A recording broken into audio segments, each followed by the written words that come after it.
Hello friend, तो आज मैं आपके साथ शेयर करने वाली हूँ 2009 में आई मूवी ऑर्फन को, जो एक हॉरर मूवी है। लेकिन उससे पहले अगर आपको हमारा काम पसंद आता है तो प्लीज़ हमारे चैनल को सब्सक्राइब कर दीजिएगा और वीडियो को भी लाइक कर दीजिएगा।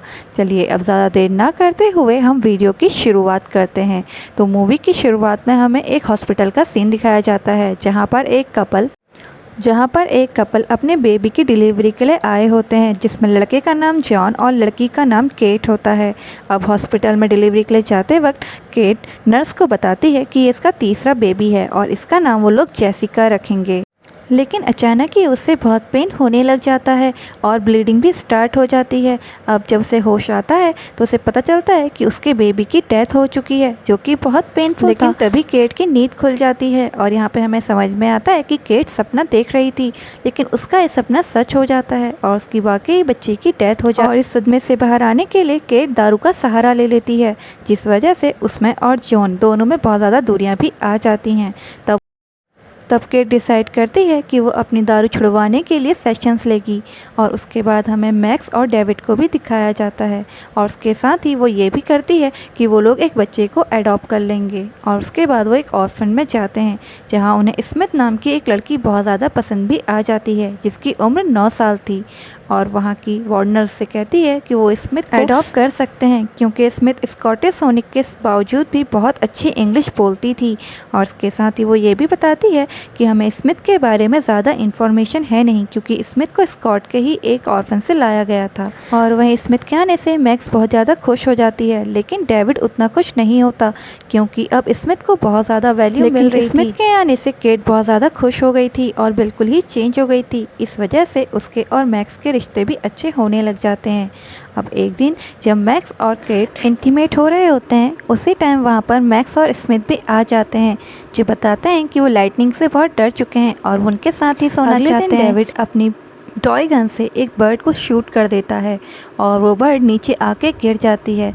उतने में ही वहाँ पर स्मिथ और मैक्स भी आ जाते हैं और स्मिथ उस बर्ड को देखने के बाद बोलती है कि तुम इसे पत्थर से मार डालो, वरना ये ऐसे ही तड़पती रहेगी। पर डेविड उसकी बात को एग्री नहीं करता। तब स्मिथ खुद ही उस पत्थर से उस बर्ड को मार डालती है। स्कूल में एक लड़की स्मिथ को परेशान करने के लिए उसका कॉलर पीछे से खींचने लगती है, लेकिन जैसे ही वो खींचने वाली होती है, स्मिथ बहुत जोर से चिल्लाने लग जाती है और उससे सारी क्लास के बच्चे सदमे में आ जाते हैं। अब स्कूल से घर आने केट स्मिथ को जेसिका की ग्रेव दिखाती है, जिसमें उसने बहुत सारे फ्लावर्स लगाए हुए थे। और उसकी दुख भरी कहानी सुन के स्मिथ की आंखों में भी आंसू आ जाते हैं और वो दोनों एक दूसरे को फील कर पा रही थी। अब एक दिन केट और जॉन किचन में इंटीमेट हो रहे होते हैं और ये सारा नज़ारा दूर से स्मिथ देख रही होती है। जैसे केट और स्मिथ को पता चलता है, वो दोनों एम्बैरेस फील करने लग जाते हैं।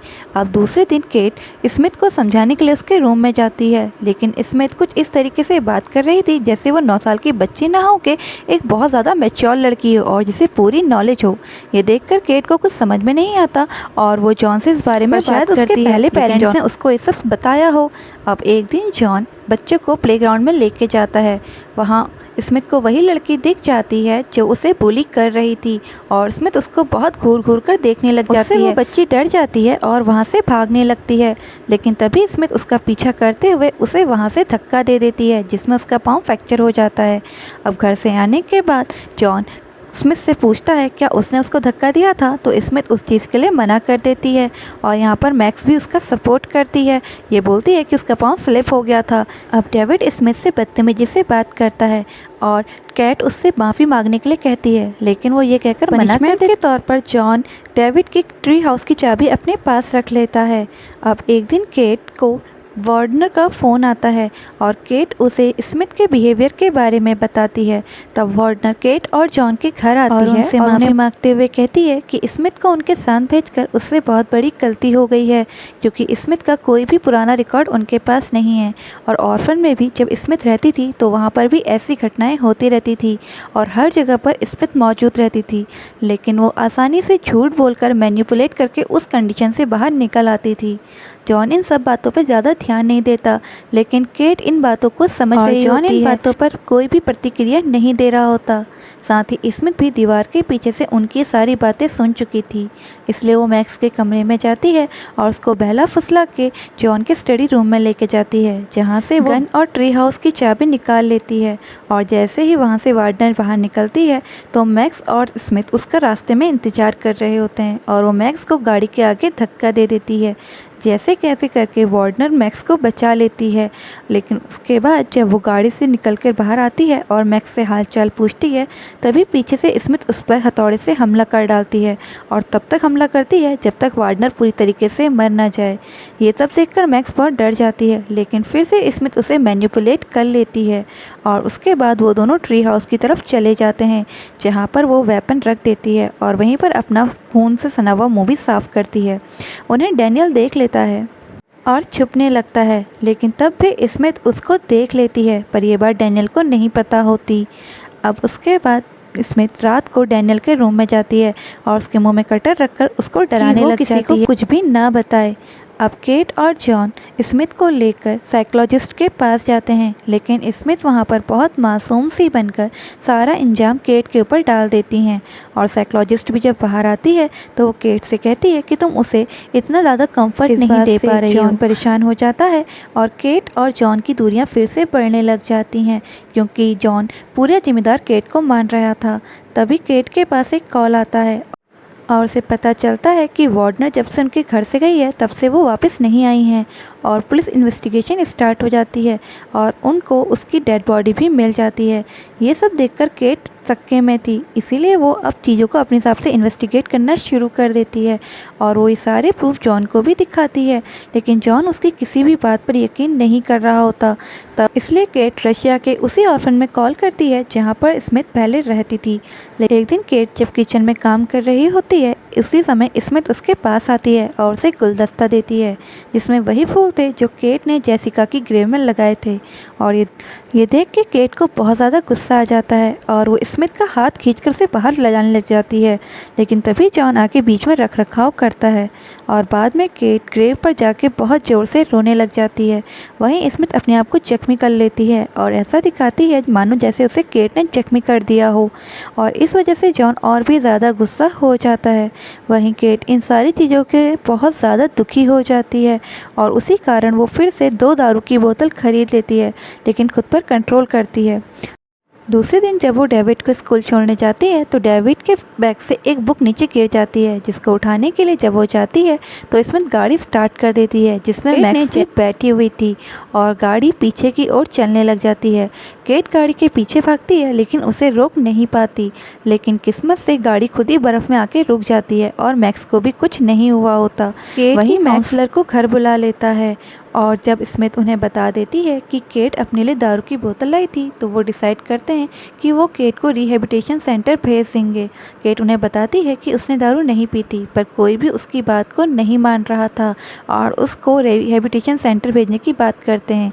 वहीं रात को मैक्स पेंटिंग की हेल्प से डेविड को जो जो आज तक स्मिथ ने किया था वो सब बता देती है और डेविड कहता है कि वो ट्री हाउस जाएगा और प्रूफ ले आएगा और सब कुछ फिर अपने पेरेंट्स को बता देगा। लेकिन ये सारी बातें इसमें सुन रही होती है वक्त केट को वहाँ एक किताब के अंदर बहुत सारे आदमियों की फ़ोटोज़ मिलती हैं और जब वो किताब में लोगो देखती है तो वहाँ सारनी इंस्टीट्यूट लिखा होता है और उसे गूगल करने पर उसे पता चलता है कि ये ऑर्फन नहीं, एक पागलों का अस्पताल है। डेविड को दिखाया जाता है जो ट्री हाउस में सबूत लेने के लिए गया होता है, लेकिन वहाँ पर ईस्थर ऑलरेडी होती है जो सबूत पर आग लगा चुकी होती है और उसके बाद वो पूरे ट्री हाउस को भी जला देती है और डेविड को वहीं बंद कर अपना बाहर निकल जाती है। डेविड खिड़की की मदद से छत पर आ जाता है, लेकिन आग बहुत बढ़ जाने के कारण केट को भी ट्री हाउस की आग दी गई थी और वो सब ये देख ही रही होती है। तभी वो देखती है कि स्मिथ पीछे से पत्थर लेकर डेविड को मारने के लिए आ रही है और तभी मैक्स आके स्मिथ को धक्का दे देती है और उतने में ही केट भी भागकर डेविड के पास पहुंच जाती है, उसे दौड़ते हुए हॉस्पिटल ले जा लेती है।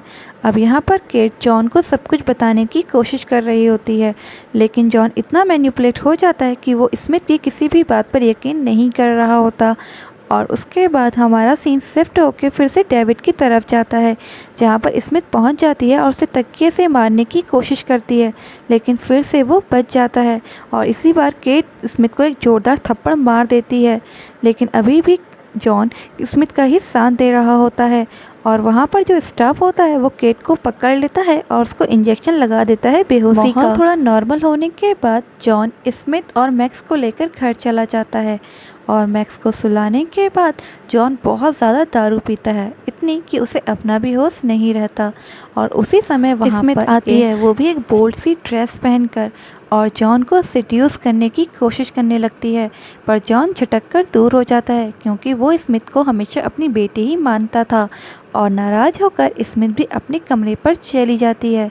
उसी समय केट को वहाँ हॉस्पिटल में उसी मेंटल हॉस्पिटल वालों का फ़ोन आता है और यहाँ जो राज खुलते हैं वो सुन के सबके होश उड़ जाएंगे। वहाँ का डॉक्टर से फ़ोन करके बताता है स्मिथ का रियल नेम स्मिथ नहीं जबकि लीना रेनॉक्स है और वो कोई 9 साल की बच्ची नहीं, एक 33 साल की औरत है। उसके साथ वो ये भी बताता है कि वो किसी ऑर्फन में नहीं, एक मेंटल हॉस्पिटल में थी। उसकी ऐसी बॉडी इस वजह से क्योंकि उसे एक हार्मोनल प्रॉब्लम है और इस हार्मोनल प्रॉब्लम की वजह से उसके शरीर की ग्रोथ नहीं हो पाई और उसने ना जाने कितने ही लोगों को अपना 9 साल का होकर कहना करके बेवकूफ़ बनाया है। और यही नहीं, वो हमारे हॉस्पिटल की सबसे ख़तरनाक पागल पेशेंट थी जिसने आज तक कुल मिला के 7 लोगों की हत्या कर दी है, जिसमें उसका खुद का परिवार भी था। वो वहाँ भी अपने पापा को सेड्यूस करने की कोशिश कर रही थी, लेकिन जब वो इस बात से नाराज़ हो जाते हैं तो वो पूरे घर को आग लगा देती है। और उसके बाद हमें स्मिथ के हाथ को दिखाते हैं जहाँ पर वो हमेशा बैंड पहन के रखती थी क्योंकि वहाँ पर उसके निशान थे और उसके साथ ही उसके गले पर भी निशान होते हैं। जब उसके पापा उसके रूम में आते हैं तो उसे वहाँ बहुत अजीब सी पेंटिंग्स देखने को मिलती हैं, जिसको देख के उसके होश उड़ जाते हैं कि ये कैसी पेंटिंग्स हैं। तभी वो ये सब के लिए केट को फ़ोन कर ही रहे होते हैं कि वहाँ पर स्मिथ आ जाती है और जॉन पर हमला कर देती है और उसको चाकू घुपा देती है और उसमें तब तक हमला करते रहती है जब तक जॉन मर ना जाए। लेकिन ये सब मैक्स देख लेती है और अपने रूम में जाकर छिप जाती है। वहीं केट भी रास्ते में होती है और रास्ते में ही पुलिस को फ़ोन करके वो घर पहुंच जाती है। और जब वो जॉन की ऐसी स्थिति देखती है तो वो बहुत ज़ोर ज़ोर से रोने लग जाती है, लेकिन तभी उसे मैक्स का भी ख्याल आ जाता है कि मैक्स भी तो अपने रूम पर होगी और वो मैक्स के रूम की तरफ जाने लग जाती है। स्मिथ आ जाती है और केट को गोली मारकर घायल कर देती है और मौका पाकर मैक्स ग्रीन हाउस में चली जाती है। अब स्मिथ फिर मैक्स को ढूंढ रही होती है, लेकिन तभी केट रूफ टॉप पर जाके मैक्स को छुपे रहने का इशारा करती है और स्मिथ के ऊपर कूद जाती है। इसके बाद स्मिथ बेहोश हो जाती है। तब केट और मैक्स वहाँ से जाने लगते हैं, लेकिन तभी स्मिथ पीछे से आकर उन पर चाकू से हमला कर देती है, जिससे केट घायल हो जाती है। और जैसे ही केट को मारने वाली होती है, मैक्स वहाँ पे पड़ी बंदूक उठाकर स्मिथ की तरफ गोलियाँ चलाती है, जिसमें वो पूरी तरह नाकाम होती है। लेकिन बहुत सारी गोलियाँ आइस पर लगने से केट और स्मिथ दोनों आइस पर गिर जाते हैं और वहाँ पर केट स्मिथ को धक्का देकर अपना ऊपर चढ़ जाती है। तो ऊपर चढ़ा देख स्मिथ फिर से उसे मैनिपुलेट करने की कोशिश करती है, लेकिन केट उसकी बातों पर नहीं आती और उसे एक जोरदार लात मार देती है, जिससे स्मिथ छटक कर दोबारा से पानी के नीचे गिर जाती है। केट वहाँ से मैक्स को लेकर चली जाती है और यहीं पर ये मूवी ख़त्म हो जाती है। तो दोस्तों, आपको ये मूवी कैसी लगी और आपको हमारा एक्सप्लेनेशन कैसा लगा ज़रूर बताइएगा। और अगर आपको हमारा काम पसंद आया हो तो प्लीज़ चैनल को सब्सक्राइब कर दीजिएगा और वीडियो को लाइक भी कर दीजिएगा। Thanks for watching.